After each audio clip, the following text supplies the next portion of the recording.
आपने शिवाजी महाराज, महाराणा प्रताप या सुभाष चंद्र बोस के बारे में सुना है, लेकिन क्या आपने लाचित बोरफुकन का नाम सुना है? एक ऐसा योद्धा जिसने असम की मिट्टी की रक्षा के लिए अपने बीमार शरीर से मुगलों की सबसे शक्तिशाली सेना को भी पीछे धकेल दिया था।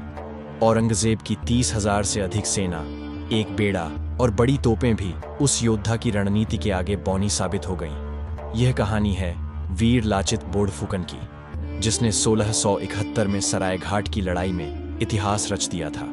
17वीं सदी में असम पर आहोम साम्राज्य का शासन था।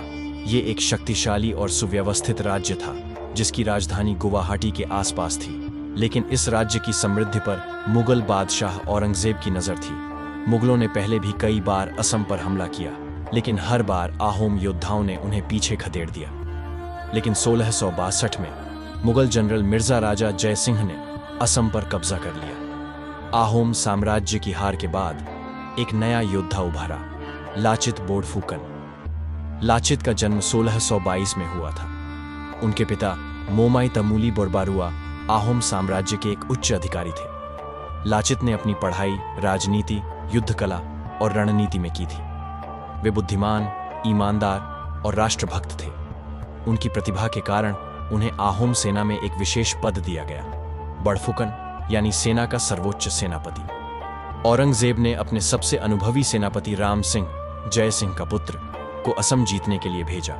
राम सिंह के पास था 30,000 सैनिक, बड़ी नौसेना, भारी तोपें, हाथी और घोड़े। राम सिंह ने गुवाहाटी तक पहुंचने के लिए ब्रह्मपुत्र नदी का रास्ता चुना। उसे लगता था कि नदी के जरिए हमला करना आसान होगा। लाचित बोरफुकन जानते थे कि मैदान की लड़ाई में मुगल भारी पड़ सकते हैं, लेकिन नदी में लड़ाई वो मुगलों की कमजोरी थी।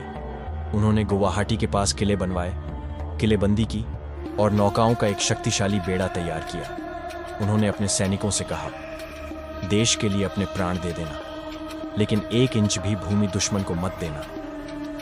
लाचित इतने दृढ़ थे कि उन्होंने अपने चाचा को इसलिए मौत की सजा दे दी क्योंकि उसने समय पर किला नहीं बनवाया था।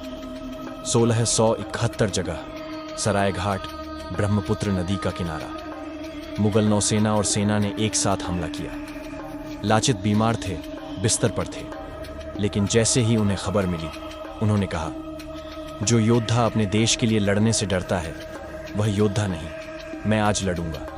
लाचित बीमार शरीर के साथ नाव पर चढ़े और खुद सेना का नेतृत्व किया।